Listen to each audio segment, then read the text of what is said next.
성령님의 통로가 되자 라는 제목으로 하나님 말씀의 은혜를 보고자 합니다. 최근 LA에서 큰 화제를 일으키는 사건이 발생했습니다. 그것은 LA의 다운타운에 있는 식당에 도나스 가게에서 황금 도나스를 팔기 시작한 것입니다. 24K 순금, 먹는 순금을 도나스에다 발라서 도나스 한 개가 $100입니다. 그리고 완다전 12개는 $1000입니다. 가장 먹는 빵 중에 싸구려 빵인 도나스에 금을 발랐다. 대단한 화제가 되고 있습니다. 그런데 이 식당, 이 음식점, 이 빵집의 주인이 누구냐? 키스베라고 하는 한국 사람입니다. 과연 한국 사람 아이디어답지요. 그런데 놀랍게도 여기에 그 셰프로 일하는 미국 셰프가 메이슨 할리라고 하는 분인데, 이분이 한국 사람의 아이디어에 발맞추어서 만들어 달라니까 만들어 줬습니다. 그런데 이 빵이 오전 12시가 되기 전에 동이 난다는 거예요.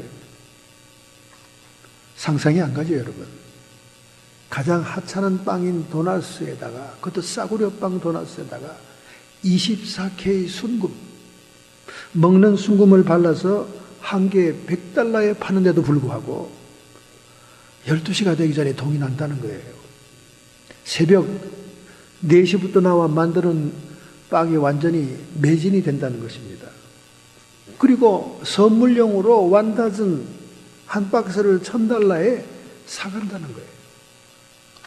이것이 지금 LA에 화제가 되고 있습니다. 버디스라고 하는 도나스 집이에요. 이 도나스 집은 올림픽 브루바드와 미드웨이 플레이스에 만나는 지점에 있습니다. 그 코리아타운 근처 같아요. 314 올림픽 블루바드에 있다는 겁니다. 여러분도 한번 LA 가시면 $100 한 장 놓고 황금 도나스 맛을 좀 보시길 바랍니다. 한 다전 $1000면 거의 1온스 금에 해당하는 겁니다.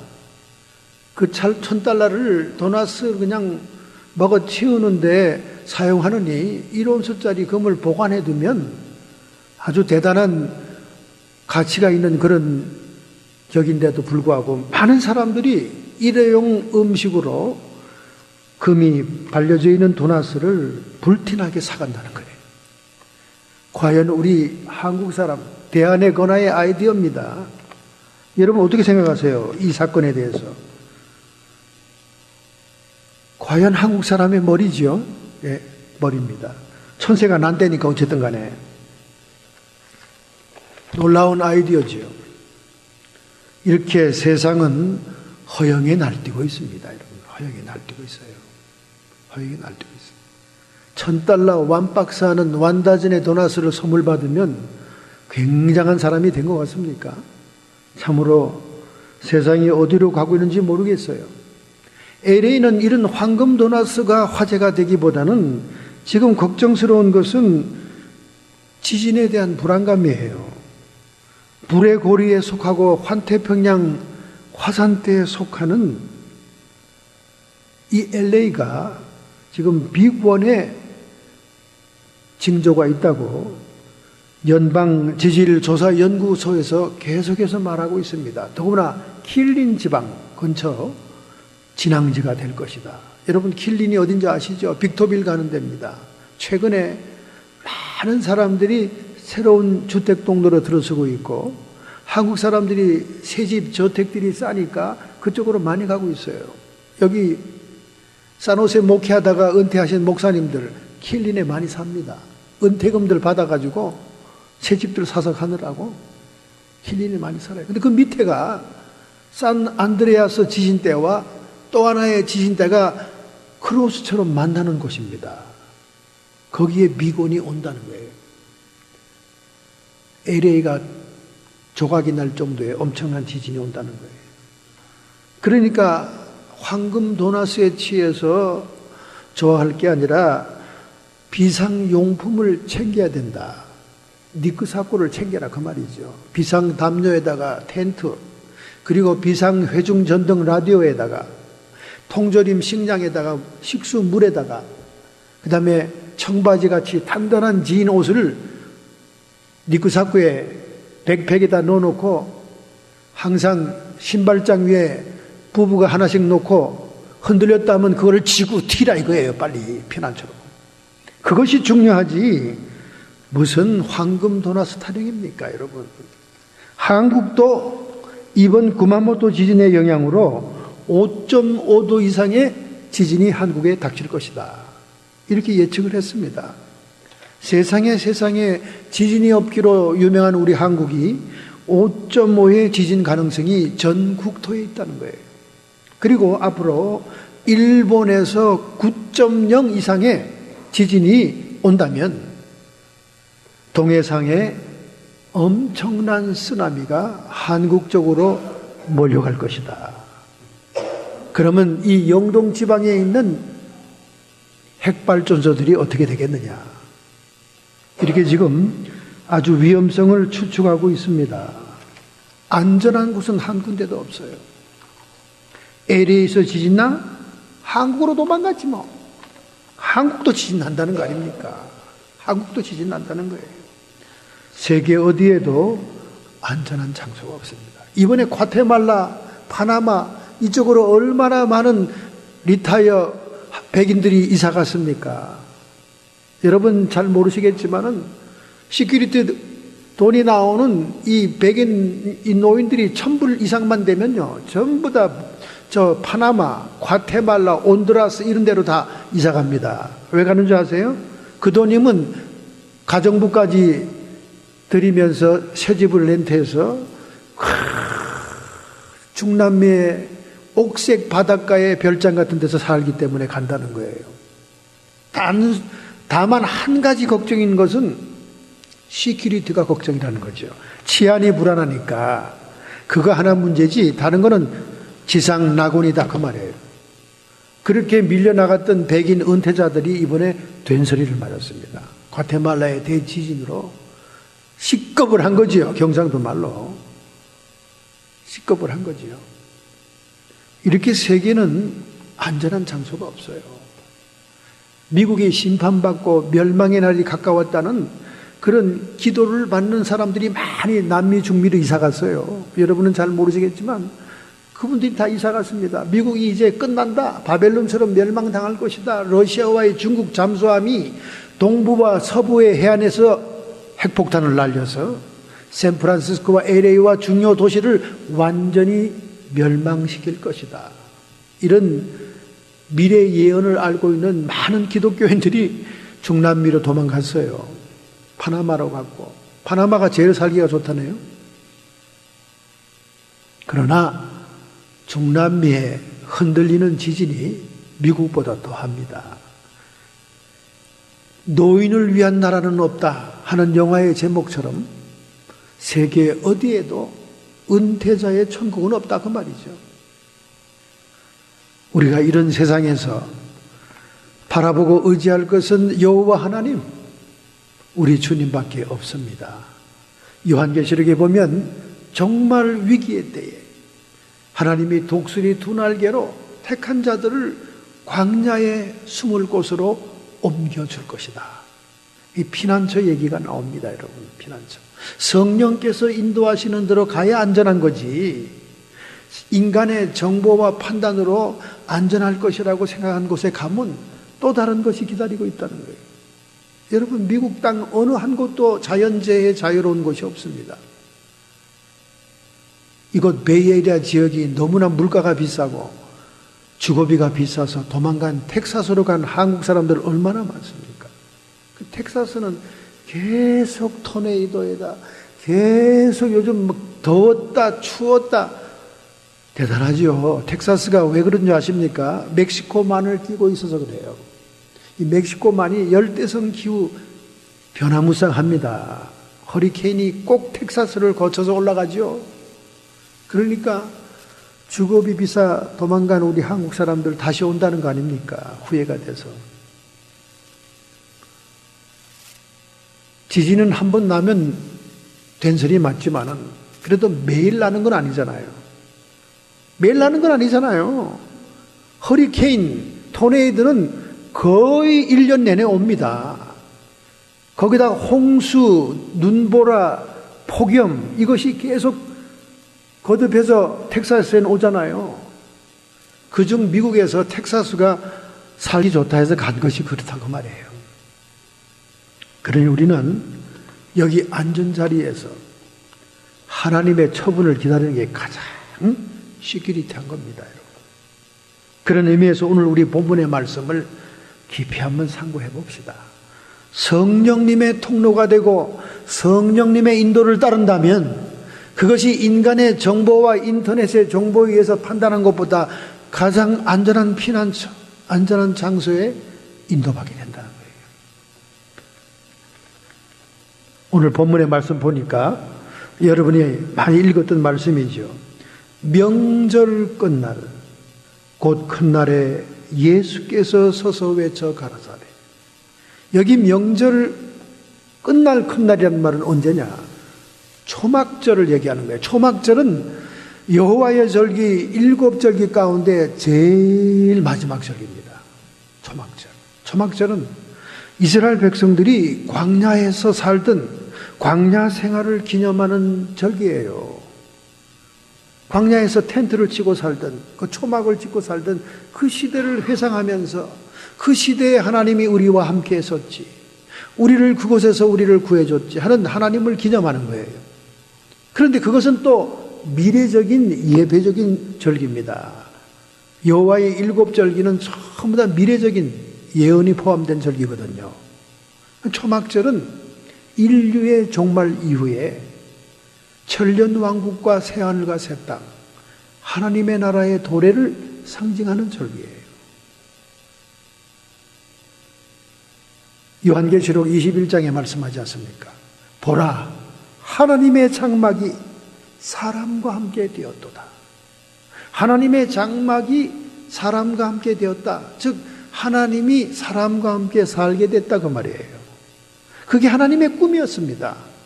에덴 동산에서 아담과 하와를 만드시고 하나님과 동행하며 하나님과 함께하는 그런 낙원을 만들었던 하나님이세요. 그것을 회복시켜주는 거죠. 이 초막절의 예언적인 의미입니다. 하나님이 우리와 함께 살게 된다. 하나님이 우리와 함께 거한다. 이것이 임마누엘 아닙니까? 그 임마누엘 이렇게 가능하게 한 것이 누구냐 그 말이죠. 임마누엘 되는 예수님이 가능하게 했다 그 말입니다. 명절 끝날 큰 날이 무슨 말이냐? 7째 날까지 명절을 잘 지키고 끝날은 8일째 되는 날입니다. 8일째 되는 날. 완전히 끝나는 날이죠. 8일째 되는 날, 그날이 가장 큰 날이라는 거예요. 초막절로서는 8일이 제일 큰 날이다 그 말이에요. 7일은 무엇을 의미하냐면 구창조를 의미하는 거예요. 8일은 뭐냐? 새하늘과 새 창조를 의미하는 겁니다. 이 큰 날에 무슨 행사가 있느냐? 어저께 밤에는 할렐이라는 찬양을 부르면서 밤중에 말이죠, 막 횃불을 막 돌리면서 하나님을 영화롭게 예배드렸던 날이었고, 그 피곤한 몸으로 그 다음 날은 실로암 못에 가서 물을 뜹니다. 전부 다 백성들마다 손에 그릇을 들고 물을 떠요. 실로암 못에서 그 물을 떠고 걸어서 예루살렘 성 안에 들어와 성전에 있는 물두멍, 큰 세수대야에다가 물을 붓습니다. 왜 그렇게 하느냐? 광야에서 목마르고 갈증이 났을 때 하나님이 반석에서 샘물을 내준 생수를 주었던 그 하나님을 기념하기 위해서, 그 행사를 하기 위해 줄을 쭉 끝도 없이 서는 거죠. 그 줄 서가지고 물을 길러서 물두멍으로 가고 있는 그 행렬을 예수님이 성전 뜰락에서 바라보면서 이 말씀을 한 거예요. 정말 상황에 맞는 말씀을 증거하고 있는 거죠. 누구든지 목마르거든 내게로 와서 마시라. 예수님이 그렇게 말합니다. 너희들이 광야 생활할 때 목말랐고 갈증났던 것을 기념하여 지금 실로암 못을 기르다가 물두멍에 붙는 것처럼 여전히 목마른 자는 내게로 와라. 여기에 목마름은 영적인 갈증을 얘기하는 겁니다. 우리 인생들은 영적인 갈증이 있어요. 이렇게 목마름을 해결한 자들은, 즉 나를 믿는 자들은 성경의 이름과 같이 그 배에서 생수가 강같이 흘러나리라. 그 배란 말은 인더 밸리. 히브리인들의 사고방식에서는 이 배 복부가 영이 거주하는 장소라고 생각했습니다. 즉 인간의 영에서부터 갈증을 해결하고 영적인 목마름을 해결한 인간이 그 영 속에서 생수가 흘러나온다는 거예요. 그것도 그냥 쫄쫄 나오는 옹달샘이 아니라 강처럼 흘러나오게 된다. 다른 사람에게도 그 갈증을 해결해 주는 그 물을 마시게 해주라고 말입니다. 이런 그 아주 상징적이고 환상적인 말을 예수님이 하는 거예요. 잘못 생각하면 이거 무슨 뜬구름 같은 얘기를 하는구나 이렇게 생각할 수 있습니다. 그러나 영적인 귀가 열린 사람들은 얼마나 예수님이 실제적이고 구체적인 얘기를 하고 있다는 것을 알고 있습니다. 여기 단서를 달았어요. 주님께서 아직 영광을 받지 못하였으므로 십자가의 죽으심과 부활 승천, 하늘 보좌에 앉으시는 영광을 받지 못했으므로 성령이 아직 저희에게 있지 않더라. 성령이 아직 성도들의 마음속에 오시지는 않았다 그 말이죠. 구속이 완성이 되지 않는 상태였기 때문에. 그러나 장차 예수님이 십자가의 보혈로 모든 인류를 대속하시고 인류의 죄악을 대속하시고 부활 승천 하늘 보좌에 앉으시면 보혜사 성령을 보내실 때 속죄 안 받은 성도들이 그 성령을 모시고 산다 그 말이죠. 그 성령이 거주하는 장소가 인더 밸리, 인간의 복부, 히브리식 사고방식으로 영에 거주하는 장소가 복부다 그 말이에요. 그 복부에서 그 성령에서 생수가 흘러넘칠 것이다. 성령이 흘러나온다 그 말이죠. 즉 여러분과 저는 성령을 받은 자라면 성령님의 통로가 돼야 된다 하는 그런 의미가 오늘 이 말씀에 있습니다.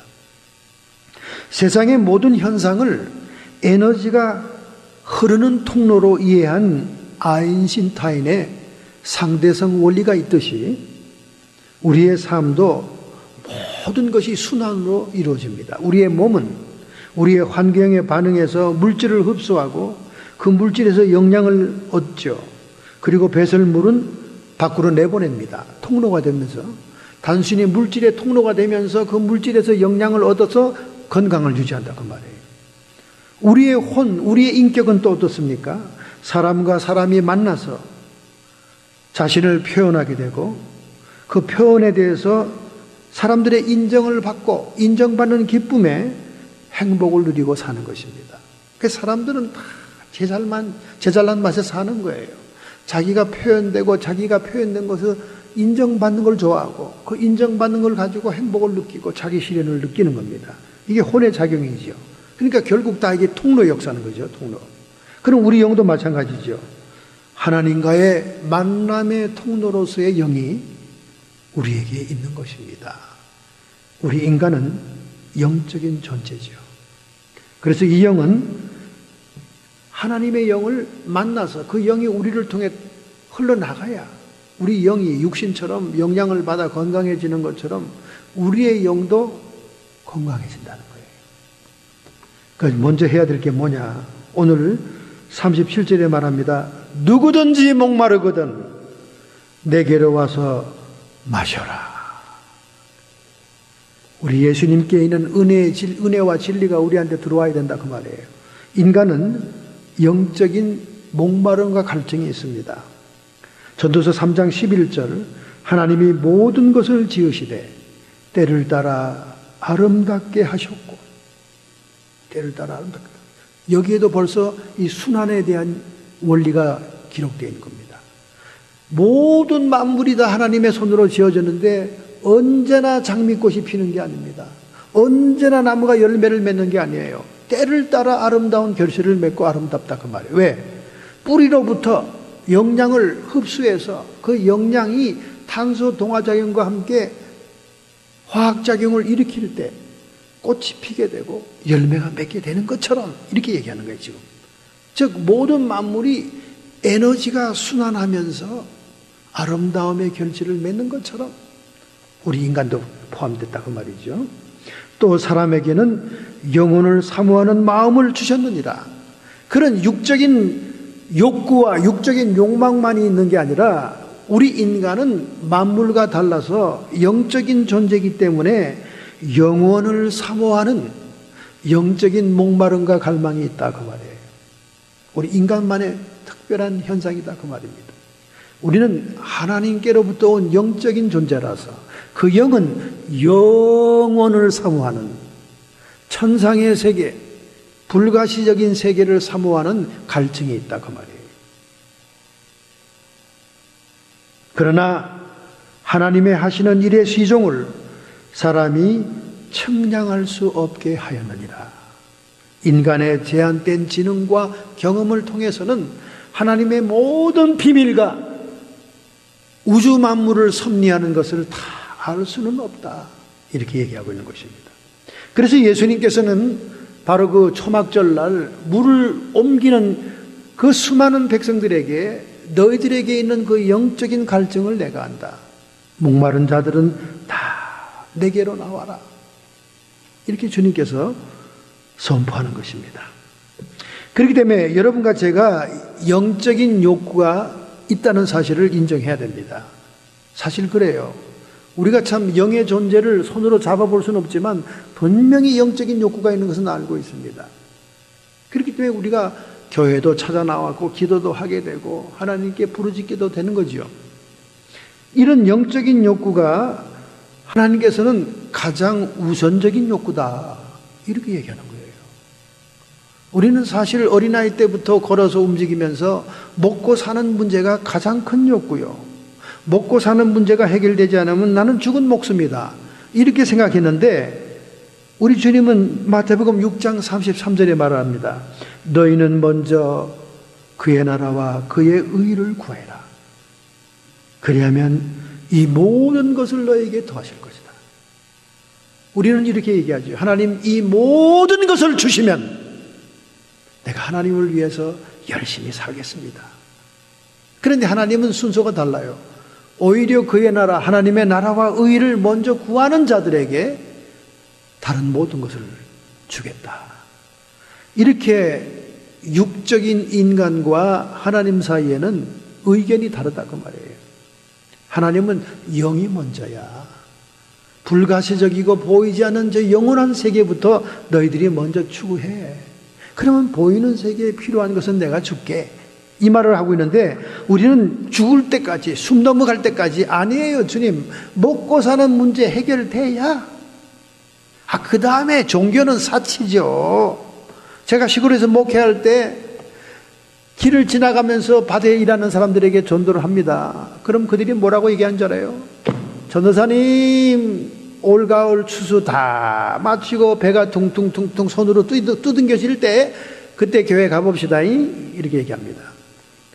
또 어떤 분은 그래요. 아이고 전사님, 그래도 교회 헌금이라도 몇 푼 가지고 가야 되지 않습니까? 청량리 시장에 가서 이 야채 오이도 좀 팔고 해서 돈 좀 남으면 교회 갈 겁니다. 다들 이렇게 얘기해요. 이게 육적인 인간의 모습이죠. 그러나 우리에게 있는 가시적인 현상세계, 유계세계와 불가시적인 하늘 천상의 세계가 동시에 우리 몸에 접촉이 되고 살고 있는데 하나님은 보이지 않는 하나님 나라를 먼저 추구해라. 그렇게 우선순위를 가르쳐 주는 겁니다. 그런데 죽는 날까지 이게 뒤바뀌어지질 않아요. 죽는 날까지 이 우선순위가 뭐가 더 귀한지 안 돼요. 그냥 교회 와서 앉아있으면 그때나 그런가? 아이고 그런가 보다. 목사님 당신이나 잘해보시오. 이렇게 얘기하지 평생 안 되는 거예요.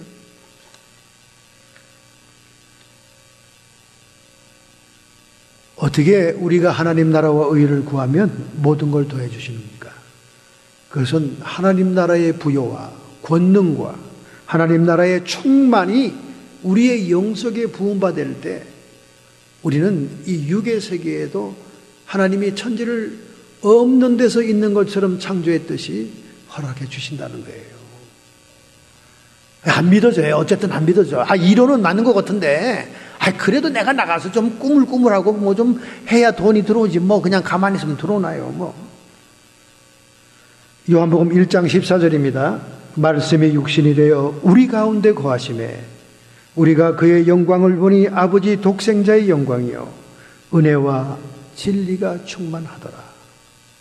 우리의 영적인 갈증, 영적인 목마름을 채우시기 위해서 보이지 않는 저 불가시적인 천상의 세계에 있던 하나님, 그분이 아들의 형상으로 이 지상에 우리에게 왔다는 거예요. 우리가 손으로 만질 수 있고 손으로 볼 수 있고 체감할 수 있는 모습으로 왔다는 거예요.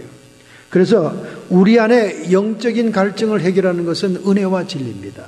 은혜라는 것은 하나님 안에 있던 사랑이 우리에게 주어지는 은혜로 온 거예요. 카리스, 선물로 주어진 거예요. 진리는 하나님 안에 있던 공의가 진리의 모습으로 우리에게 주어진 것입니다. 여러분과 제가 영적인 갈증을 해결하고 목마름을 해결하려면 은혜와 진리가 충만해야 된다고 말해요. 그래서 은혜와 진리가 한 군데 다 충만한 예수님을 모시면 그렇게 된다는 거예요. 독생자의 영광이요, 하나님 아버지 안에서는 영광스러운 그 주님의 모습이었는데 그 영광이 우리 인간에게 주어졌을 때는 구원의 모습으로 왔다, 그 말입니다. 우리 주님께서는 오늘 여러분과 저를 초청하십니다. 영적인 목마름을 해결하라고 말입니다. 누구든지 목마른 자는 내게로 와서 마셔라. 마치 너희가 광야에서 갈증에 허덕거리고 사막의 모래 떼약볕에서 몸부림쳤던 것처럼 반석에서 샘물을 내신 하나님이신 것처럼 은혜와 진리를 먹어라, 그렇게 말하는 겁니다.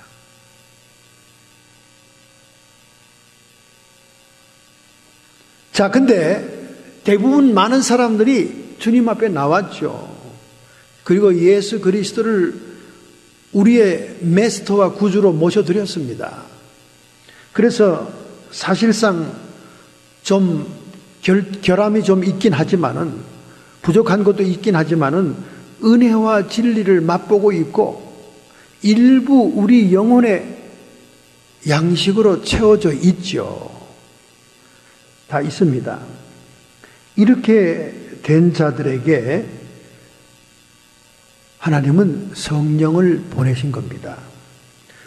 고린도전서 15장 22절, 아담 안에서 모든 사람이 죽은 것처럼, 아담이 죄의 유전성으로 우리를 죄 아래 놓이게 한 대표적인 사람이었던 것처럼 그리스도 예수 안에서 모든 사람이 생명을 얻으리라. 우리는 주님 안에서 생명을 얻었습니다. 이게 대표성과 연합성을 얘기하는 거죠. 그래서 여러분과 저는 이미 주님 앞에 나왔어요.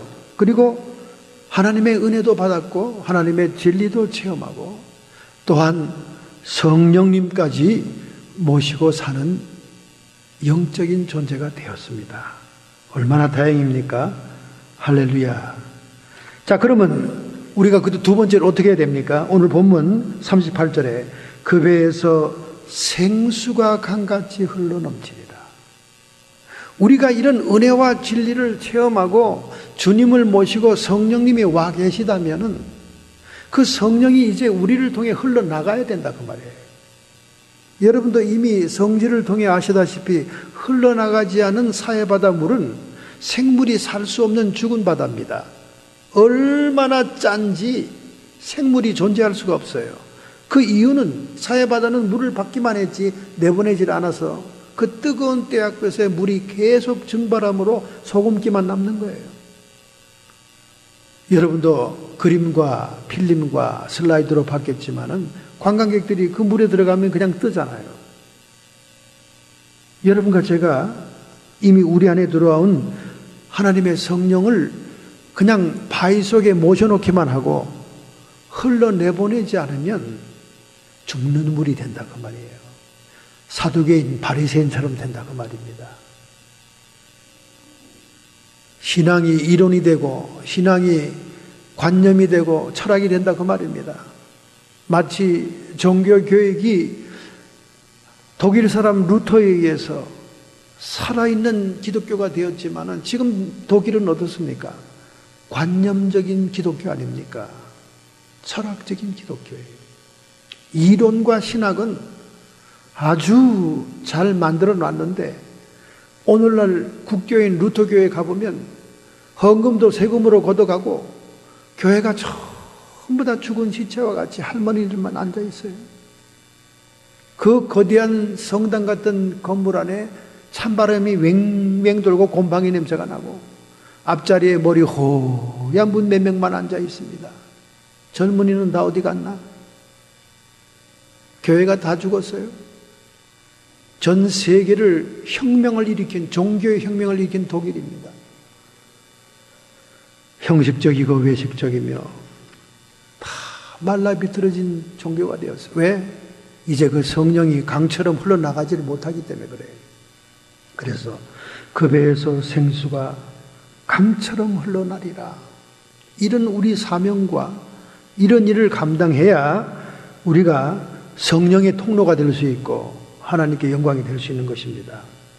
사람은 하늘에 속한 형상과 땅에 속한 형상을 연결하는 통로로 이 지상에 서 있는 것입니다. 영적인 존재는 유일하게 사람이니까 우리 영을 통해서는 하늘의 형상과 연결되고 우리 육을 통해서는 땅의 형상과 연결이 되는 거예요. 이 지구상의 어떤 생물도 그런 매개적이고 중간적인 역할하는 생물이 없습니다. 근데 우리 인간은 그렇다 그 말이죠.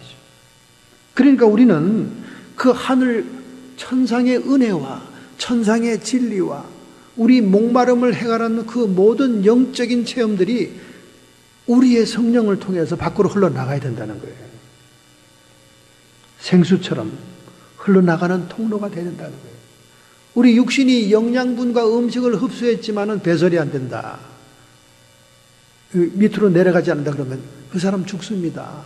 오줌을 못 누잖아요. 요독으로 복부에 물이 차고 온몸에 독이 남아가지고요. 누렇게 떠서 죽어요. 오줌 못 누는 말이죠. 그래서 일부 오줌을 못 누는 기능이 약화된 사람들은 옆구리라도 뚫어서 배설물을 받잖아요. 암 수술한 사람들. 뭐 창피하고 그런 것도 필요 없습니다. 불편하고 그런 것도 필요 없어요. 일단 배설물을 밖으로 끄집어내야 됩니다. 안 그러면 다 죽어요. 요독이 올라오고 모든 인체의 독들이 나가지 않으니까 죽죠. 바로 그런 현상입니다. 그래서 우리는 통로가 돼야 되는 거예요. 모든 우리의 사명은 통로의 사명이에요. 육신도 정신도 영혼도 우리에게 오신 성령님이 강처럼 흘러나가게 해야 된다 그 말이에요. 할렐루야. 아이고 참, 목사님 그 말씀은 제가 많이 듣고요 많이 읽었습니다. 그런데 어떻게 그렇게 살 수가 있나요? 오늘 제가 아주 구체적으로 그 말씀을 증거하려고 작정하고 섰습니다. 작정하고 섰어요.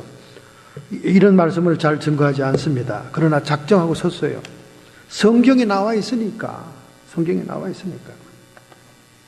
자, 그럼 우리가 통로가 되려면 우리 마음이 바뀌어야 됩니다. 마음이 바뀌어야 통로가 돼요. 골로새서 3장 1절부터 2절에 그런 말씀이 있지 않습니까? 1절부터 3절. 그러므로 너희가 그리스도와 함께 다시 살리심을 받았으면, 지금 우리 현재 상태입니다. 우리가 예수 그리스도와 다시 살리심을 받았죠. 받았으면 위의 것을 찾아라. 위의 것을. 우리가 예수 구원받았다 확신하고 성도가 됐습니다. 그러면 이제 위의 것을 찾으라 그 말이에요. 위의 것을. 우리 영이 살았으니까 위의 것을 찾아라. 거기에는 그리스도께서 하나님의 우편에 앉아 계시느니라. 우리의 모든 생각과 초점이 보좌에 앉으신 예수님에게로 가 있어야 된다 그 말이에요.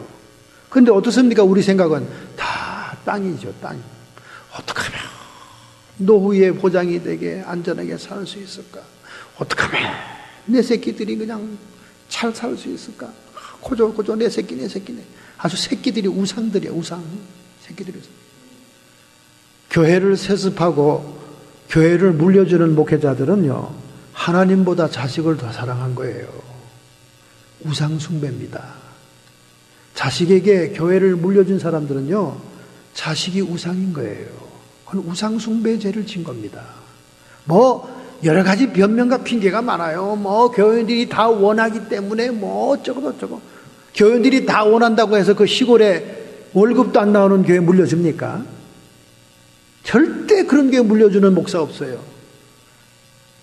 자기가 세워서 그저 뻔듯하게 건물 세워놓고 그냥 돈이 남아 돌아가는 그런 교회 자식들에게 부귀영화를 물려주려고 넘겨주죠. 어떻게 갖은 방법을 다 써서 쓰리 쿠션 요법도 있습니다. 쓰리 쿠션이 뭐니까 내 새끼는 네 교회로 보내고 네 새끼는 내 교회로 보내. 아주 쓰리 쿠션으로 세습을 하고, 또 그것도 안 되면 지교회를 또 따로 세워. 지교회를 세우는데 이 본교회보다 더 많은 재정, 더 많은 교인, 더 좋은 건물을 세워놓고 자식을 거기다 놔둬. 그런 목사들이 지금 한두 명이 아니에요.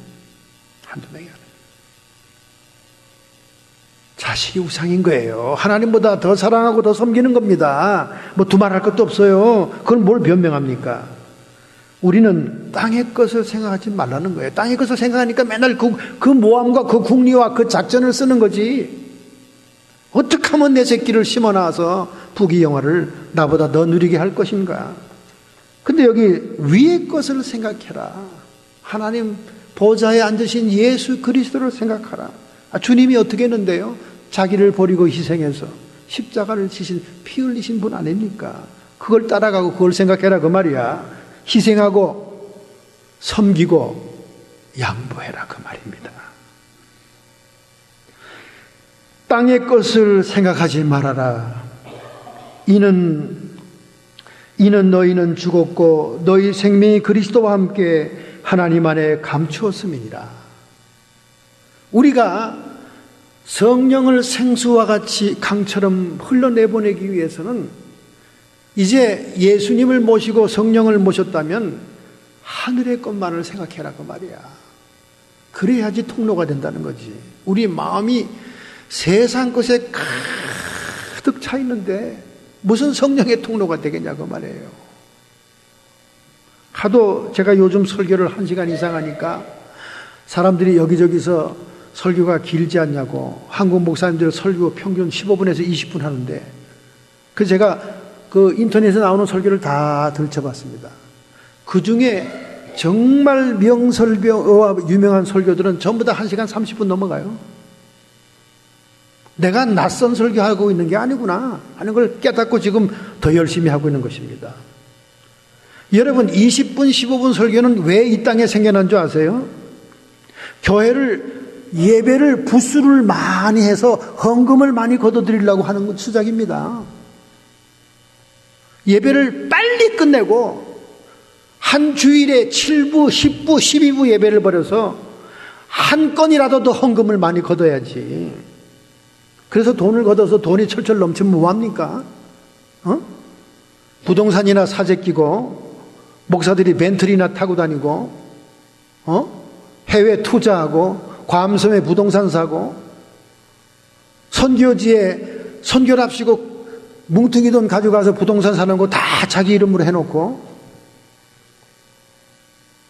아주 대량 생산 공장처럼 돈 찍어내는 기계처럼 예배를 드리니까 15분 20분 설교하는 거예요. 여러분, 15분 20분 설교하면 목사가 얼마나 편한지 몰라.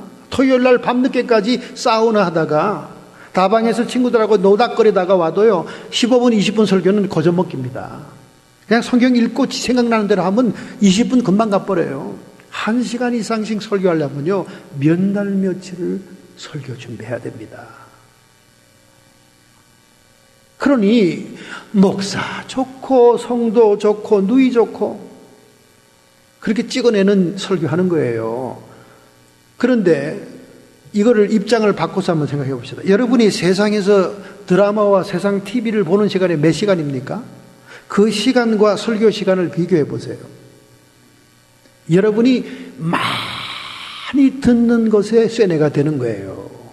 많이 듣고 시간을 보내는 것에 여러분이 지배를 당하는 겁니다. 여러분의 의식과 생각이. 하나님은 위의 것을 생각하라고, 위의 것을 보라고 그랬는데, 일주일에 한 번 교회 나와서 15분 달랑 듣고 여러분의 인생이 변하고, 여러분의 의식이 변하고, 여러분의 생각이 변하고, 여러분의 마음이 홀가닥 변하겠어요? 절대 안 변합니다. 일주일 내내 여러분들이 지켜봤던 그 드라마와 세상 이야기들이 여러분을 지배하고 있는 거예요. 그런데도 설교가 기니 짧다 이렇게 불평하면 하나님한테 죄스러운 거지. 절대로 하늘의 것을 생각하는 게 아니죠. 땅의 것을 생각하는 거죠. 그리고는 생수와 같이 성령이 흘러나갈 수가 없는 거죠. 여러분 안에 있는 물은 고인 물입니다. 여러분의 안에 있는 물은 썩은 물입니다. 여러분의 안에 있는 그 옛날 프레시하고 약물같이 좋았던 생수는 지금은 다 기운이 빠진 맹탕물이 되어서 그 물은 흘러나가면 사람들을 싸우게 하고 분쟁시키고 화나게 하고 스트레스 받게 하는 썩은 물이다 그 말이야. 그래가지고는 어떻게 우리가 그 배에서 생수가 강같이 흘러넘치겠습니까? 그렇잖아요. 우리의 생각을 바꿔야 됩니다. 자의식만으로 채울 것이 아니라 하나님의 약속의 말씀을 가지고 하나님의 마음으로 채워야 된다 그 말이에요. 평소에 여러분이 무엇을 곰곰이 집착하고 생각하느냐에 따라서 여러분의 마음 상태가 그렇게 돼 있는 거예요. 우리가 성령을 생수와 같이 강처럼 흘러넘치게 내보내려면 우리의 마음이 먼저 바뀌어 있어야 돼요. 할렐루야, 할렐루야. 최근에 유명한 뇌학자인 석학이 책을 썼어요. 행복한 뇌의 접속이라는 책을 썼습니다. 릭 헨슨이라고 하는 뇌과학자입니다. 인간의 행복과 불행, 인간의 의식과 생각의 흐름이 과연 어디에서 결정이 될 것이나 인간의 뇌에서, 브레인에서 결정이 된다는 거예요. 그래서 이분이 쓴 책이 행복한 뇌의 접속이라는 이 책이 아마존닷컴에서 장기간 베스트셀러가 되고 있습니다. 우리의 뇌는 말이죠, 외부 환경에 의해서 부정적인 생각과 긍정적인 생각이 엎치락뒤치락 씨름을 한다는 거예요. 그런데 한번 부정적인 생각에 접속이 되면 거기에 5배 이상의 긍정적인 생각이 들어와야 그것이 눌러진다는 거예요. 그런데 인간은 자기의 육체의 생존을 위해서 이 뇌가 부정적인 방향으로 발전하게 돼 있다는 겁니다. 여러분 그렇잖아요. 모든 게 잘 될 것이다, 모든 것이 좋다 하고 무장 해제하고 마음을 오픈해 놨다가는 공격을 당하고 스트레스 받기 일쑤잖아요.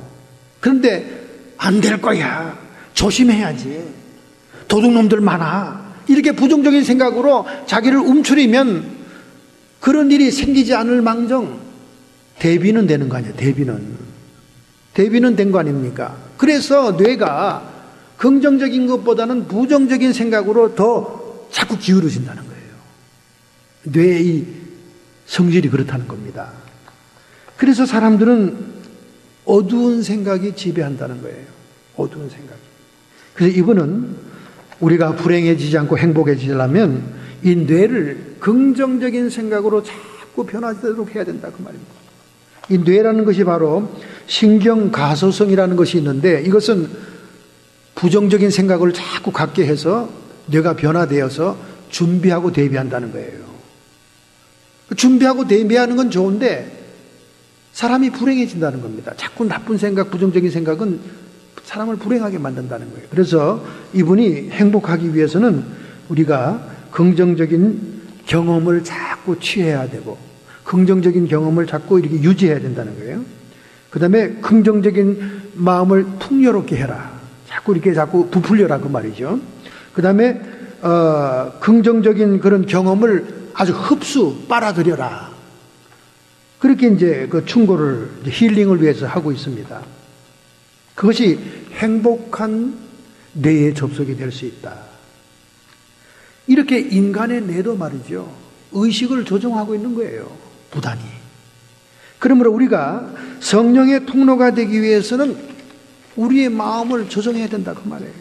여러분, 영이 눈에 보이진 않지만 분명히 우리는 영적인 존재입니다. 영을 구성하고 있는 세 가지 기능이 있습니다. 첫째, 양심이 있잖아요, 양심.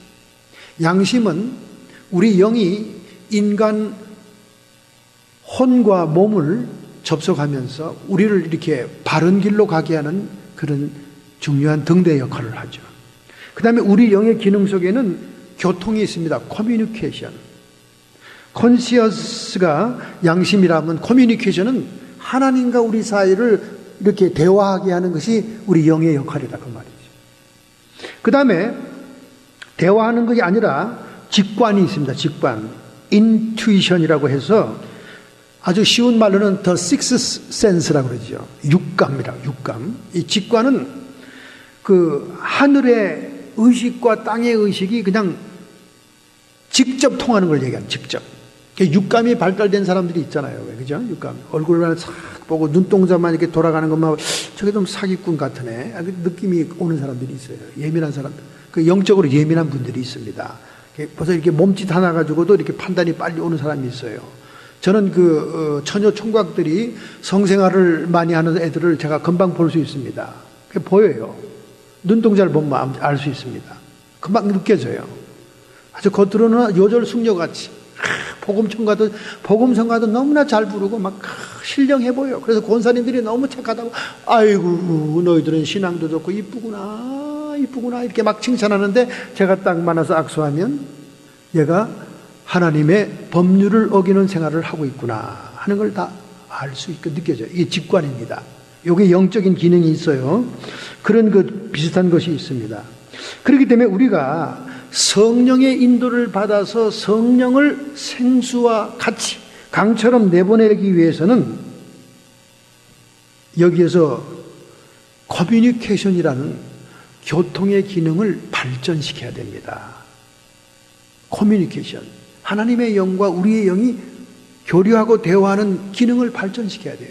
이런 영적이 깊이 있는 문제를 설교에서 목사님들이 다루질 않으니까 성령 받으라, 불 받으라, 불 나간다 소리는 질렀는데, 그 다음에 교회 떠나면 사람들이 어떻게 성령의 인도를 받는지, 어떻게 성령의 음성을 듣는지, 성령을 따라 사는지 몰라요. 그래서 그냥 될 대로 되라, 캔세라 세라, 지 하고 싶은 대로 하고 살면서 성령 따라 살았다고 그렇게 얘기하는 거죠. 그런데 성경에 분명히 우리의 수제자, 예수님의 수제자 되시는 베드로 사도가 어떻게 성령의 인도를 받는가에 대해서 구체적인 말씀을 언급했다는 사실입니다. 성경을 자세히 읽으면 다 나오는데 그걸 그냥 넘어가기 때문에 그냥 모르고 사는 거예요. 제가 오늘 설명해 드려요. 베드로후서 1장 17절 21절입니다. 지극히 큰 영광 중에서 이러한 소리가 그에게 나기를, 이는 내 사랑하는 아들이요 내 기뻐하는 자라 하실 때에 저가 내 아버지께 존귀와 영광을 받으셨느니라. 하늘에서 하나님의 음성이 들렸다는 거예요. 이는 내 사랑하는 아들, 내 기뻐하는 자다. 이런 소리가 들렸다는 거예요.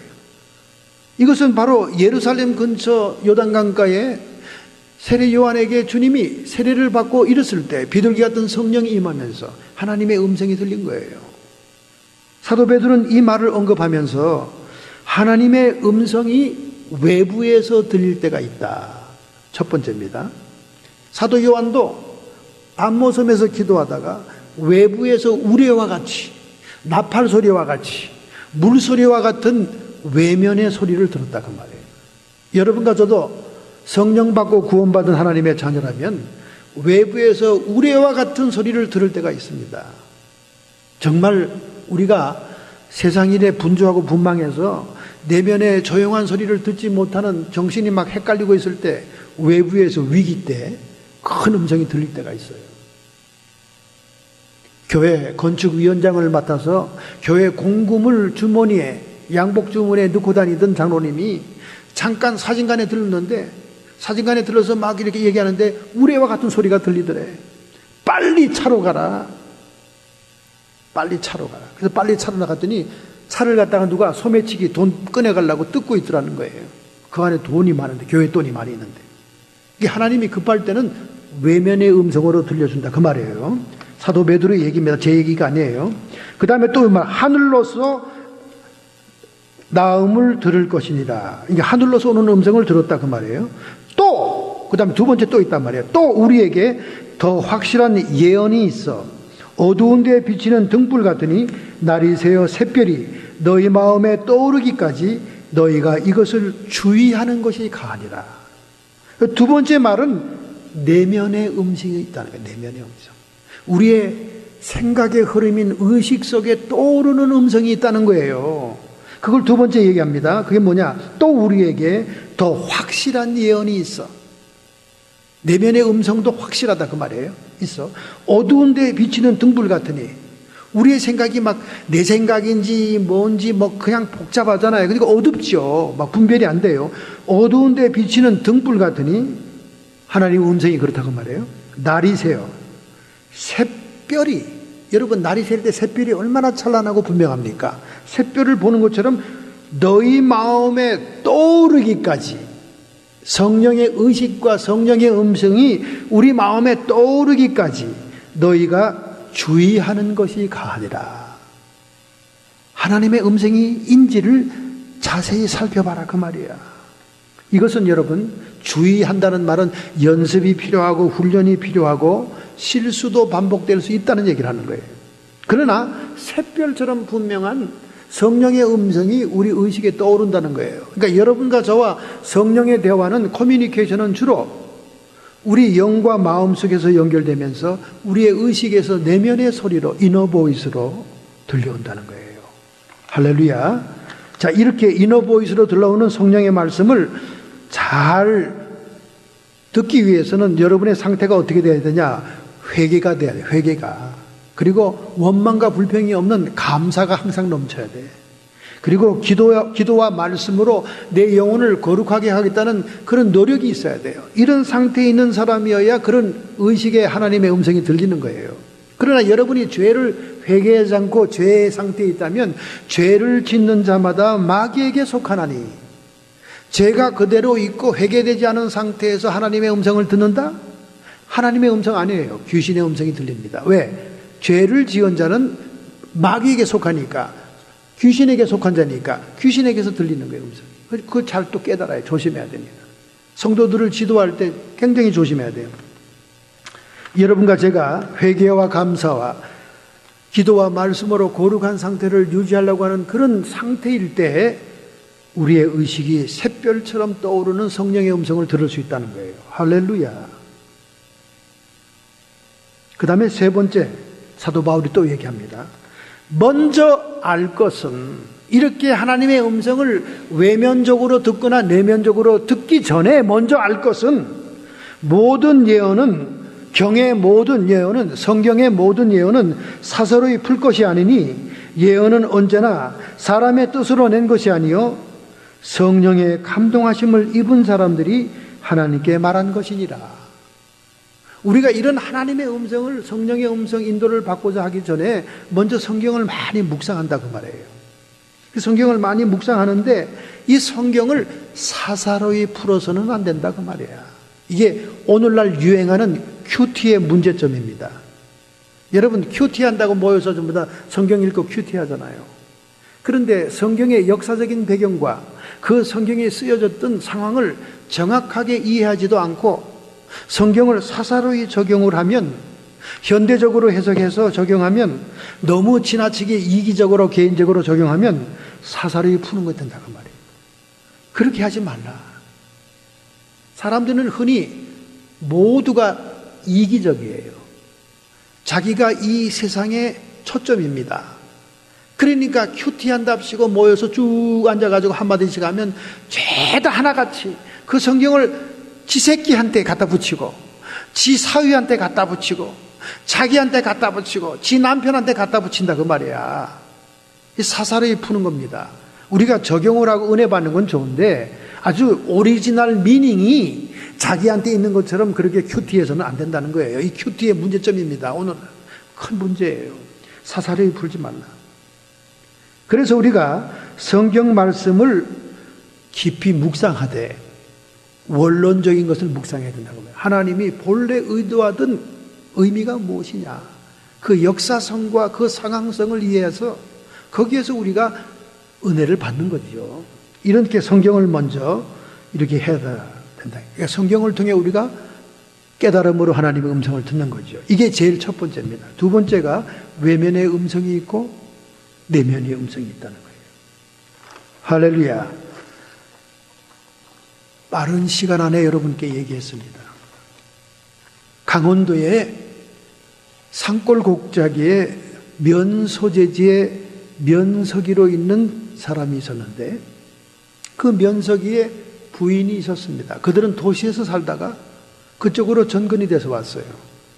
그런데 이 면석이 부인에게는 5살짜리 아들이 있었는데 그 아들이 핸디캡입니다. 자폐아였어요. 여러분, 자폐아가 어떤 상태인지 알죠? 자폐아가 자폐였습니다. 그런데 이 면에 있는 공무원들이 출근하고 나면 그 부인들은 할 일이 없잖아요.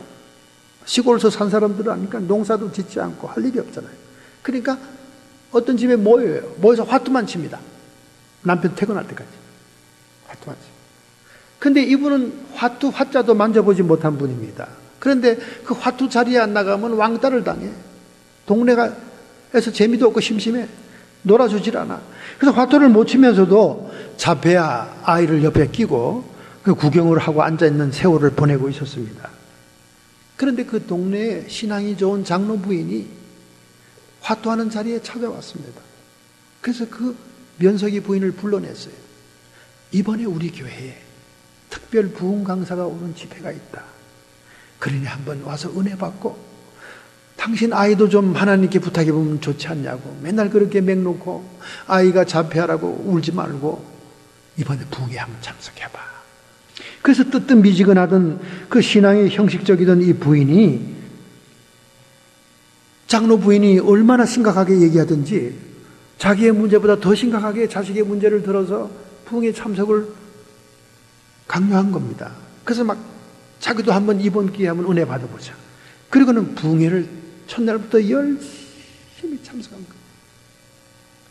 근데 부흥회를 참석해 보니까 정말 자식의 문제가 큰 문제였습니다.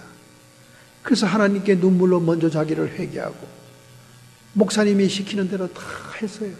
그랬더니 중간 날쯤 되는 날 가슴이 확 뜨거워지면서 막 뜨거운 눈물이 샘솟듯 회개가 터지더니 정말 신앙 좋은 사람들이 하는 방언의 은사가 임하고 말이죠. 막 기도가 우랑차지기 시작한 거예요. 큰 은혜를 받은 겁니다. 이제 자기가 은혜를 받고 방언도 하면서 막 하나님에 대한 열심과 사랑이 샘솟으니까 이제 남은 집회 3일 동안 자식을 위해서 기도하겠다고 막 매달리고 기도하기 시작한 거예요. 하나님, 나에게 이렇게 큰 은혜를 주었으니 내 새끼도 좀 치료해 주십시오. 저 비정상적인 성장을 좀 정상적으로 해 주십시오. 통성기도 시간에 눈물로 기도하는데 갑자기 강대산 쪽에서 불이 확 오는 거예요. 기도하는데 불이 오는 거예요. 불이 보이는 거예요. 그 불이 오더니 그 많은 사람들 가운데 자기 아들하고 자기를 태우는 거예요. 그러니까 막 소리를 질렀어요. 아이고, 우리 애가 이제 불에 타 죽네. 불에 타 죽어. 아이고, 하나님. 그리고 눈을 떠보니까 불이 있긴 뭐가 있어. 자기가 불에 타 죽긴 뭘 타 죽어? 색색 자고 있는 거예요. 그렇게 시끄럽고 통성기도가 일어난대. 그래도 겁이 나서 눈을 못 감겠는 거예요. 그 눈 뜬 채로 두리두리 하면서 방언 기도를 하면서 하나님께 기도를 하고 예배를 마치고 나왔는데 그때까지 애가 자고 일어나질 않는 거야. 그래서 막 애를 깨워서 들쳐보려고 애를 깨다 보니까 애가 말을 똑바로 하는 거예요. 말도 뭐 하는 애가 말도 똑바로 하고 행동도 막 이렇게 비출비출 할아버지처럼 하던 애가 행동도 똑바로 지금 눈도 사시였는데 눈도 똑바로 돌아온 거예요. 애가 완전히 달라진 겁니다. 할렐루야. 너무나 감격이 됐어요. 그래서 그 다음날 새벽 집회 너무나 마음이 급해서 간증까지 했습니다. 막 온 교인이 박수치고 막 환영을 했어요. 그렇게 하나님의 은혜와 치료와 사랑을 받고 나니까 너무 눈물이 나는 거예요. 너무나 감사한 거예요. 하나님 나에게 이렇게 인생의 숙제를 해결해 주셨는데 나는 무엇으로 주님께 갚을 수 있을까요? 근데 갑자기 이 배에 있는 데서 음성이 들리는 거예요. 나를 증거해라. 많은 사람들에게 전도해라. 그런 음성이 들리는 거예요. 아멘. 내가 주님께 갚을 길이 있으면 그렇게 해야죠. 그리고는 그때부터 애를 들쳐업고는 어디에 사람이 많이 모인가 했더니 면에 장이 쓸 때 나가서 전도하기 시작한 거예요. 근데 무슨 초신자가 무슨 그렇게 능수능란하게 설교를 할 수 있습니까? 그런데 부흥의 설교 가운데 목사님이 최건능 목사님의 간증을 들으면서 예수 천당 불신 지옥이라는 예화를 들었거든요. 그러니까 그걸 탁 X자로 자기가 써가지고 가슴에 걸고 말이죠. 예수 천당 불신 지옥 써가지고 성경책을 탁 들고는 장터에 나가서 전도하기 시작한 거예요. 그런데 오래간만에 장을 섰는데 사람들이 자기를 관심 있게 보겠어요? 애를 들쳐 입은 아줌마를 누가 보겠냐고. 그러니까 높은 데 서가지고 소리를 막 질렀습니다. 그 사람들이 국밥을 먹다가 쳐다보고 막 이러기 시작한 거예요. 그러니까 같은 교회 나가는 분들이 장나러 왔다가 아이고 우리도 못하는 건 자기가 하는구만. 그러면서 막 장터 국수를 대접하면서 막 너무나 칭찬을 해주는 거예요. 그렇게 장이 설 때마다 전도하기 시작했습니다. 그 어떤 날은 가기 싫어서 안 가려고 하면 또 음성이 들리는 거예요. 오늘도 가서 전도해라. 너무나 친근한 성령의 음성을 따라 더 전도를 한 거예요. 근데 어느 날 장터에서 전도를 마치고 말이죠. 버스를 타고 돌아오는 길인데 버스에 앉아가지고 하나님께 막 방언으로 기도했습니다. 하나님 오늘도 이렇게 전도를 잘 마치게 해주고 사람들이 호응이 좋아서 너무나 감사합니다 하고 기도하는데 또 음성이 또 들리는 거예요. 오늘 내가 너의 생명과 내 아들의 생명을 건지리라. 깜짝 놀랐어요. 맨날 자기에게 전도하라던 그 음성이에요. 그래서 너무나 믿음이 가는 겁니다.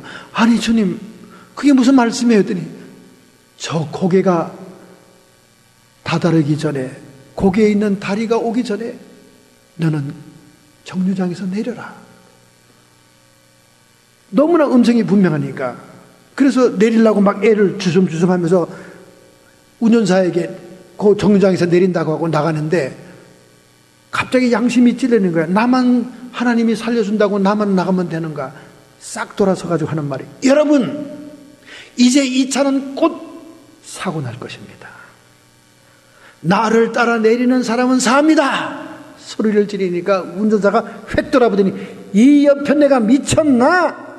내가 아침에 얼마나 차를 정비하고 나왔는데 이게 미쳤어? 곱게 미쳐야지. 살라면 너 혼자 내려! 소리를 꽥 지르는 거야.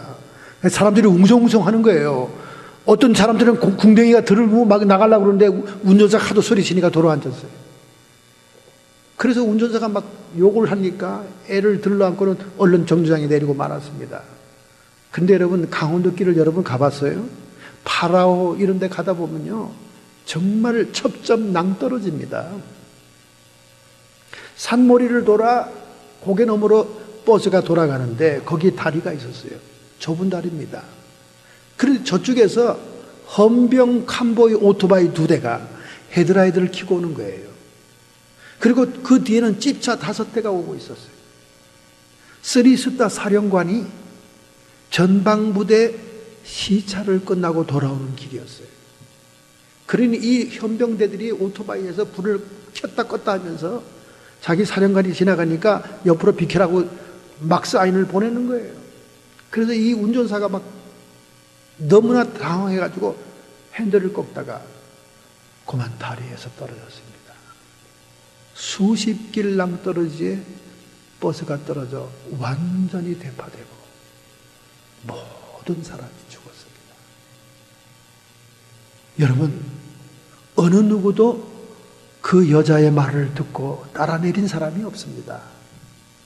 그러나 이 여자는 그 음성이 자기에게 전도를 명하던 성령의 음성이라는 것을 확신할 수 있었기 때문에 욕을 먹으면서 창피를 무릅쓰고 그는 아기를 들쳐업고 내렸다가 주님의 약속대로 그와 그의 아들의 생명을 구하게 된 것입니다. 이것은 정말 성령의 음성을 따른다는 것을 극단적인 예로 우리에게 보여주는 간증입니다. 여러분과 제가 우리의 삶 속에서 주님의 성령의 인도를 따른다면 지진이 와도 재난이 와도 천재지변이 와도 홍수가 와도 기도하고 하나님과 교류하고 교제하는 사람들에게는 하나님의 보호하심이 있다는 사실입니다. 오늘 여러분과 저에게 오신 성령님, 생수와 같이 우리 속에 머무르 있는 이 주님을 강같이 흘러내버린다면 우리의 영적인 삶을 더욱더 풍성해지고 하나님을 영화롭게 하며 영광스럽게 할 수 있을 줄로 믿습니다. 오늘 여러분과 제가 구원의 반열에 들어선 택한 백성이고 하나님의 성령이 우리 안에 계시다면 외면적인 음성을 들을 수 있습니다. 뿐만 아니라 우리의 의식 속에 새별처럼 떠오르는 내면적인 음성도 들으며 커뮤니케이션이 됩니다. 이런 모든 음성이 듣기 전에 먼저 하나님의 성경을 깊이 묵상하는 매일매일의 삶이 있고 우리가 회개하고 감사하며 기도와 말씀으로 거룩한 삶을 살아가기를 노력한다면 우리는 끊임없이 하나님의 성령의 인도를 받으며 우리를 통해 성령의 역사를 강처럼 흘러내보내게 될 줄로 믿습니다. 이런 역동적인 그리고 실제적인 삶을 살고자 결단하신다면 여러분의 가슴에 손을 얹고 오늘 주님에게 우리의 의지를 드립시다. 하나님 아버지, 성령을 불같이 받으며 성령 충만하며 성령 얘기하지만은 성령과 인격적인 교류를 나누며 삶을 살아가는 에녹 같은 사람이 어디에 있습니까? 하나님, 우리의 신앙생활이 구체적이고 실제적인 삶이 되기를 원하오니 우리의 목마름을 주님 안에서 해결하며 그 목마름을 해결한 생수로 강같이 흘러내보는 역동적인 성령의 삶이 되게 하여 주시옵소서. 우리의 남은 생애가 성령의 통로의 삶을 살기를 원합니다. 성령이 말씀하시고 성령이 감동하실 때마다 나를 희생하며 섬기는 삶을 살게 해 주옵소서. 하나님의 의를 이루는 삶이 되게 하여 주옵소서. 이렇게 결단하고 결심하는 성도들을 주님의 영으로 충만케 하시고 하나님의 권능으로 충만케 하시며 예수께서 회복하신 하늘과 땅의 권세로 저희들을 움직여 주시옵소서. 성도의 육체와 정신의 역사하는 모든 질병들아 예수님의 보혈의 권세로 치료함을 받을지어다. 우리의 마음속에 평강으로 역사하시는 성령이시여, 악한 마귀 사탄 귀신의 세력들은 끊임없이 우리를 미혹하여 세상에 집착하고 땅에 집착하고 하늘의 것을 생각하지 못하게 회방하고 있사오나 이 시간 물러가게 하게 주시옵소서. 물리치게 해 주시옵소서. 나를 이기고 세상을 이기고 사탄을 이기는 자의 삶을 살게 하옵소서. 예수님의 이름으로 감사하며 축복하며 기도하옵나이다.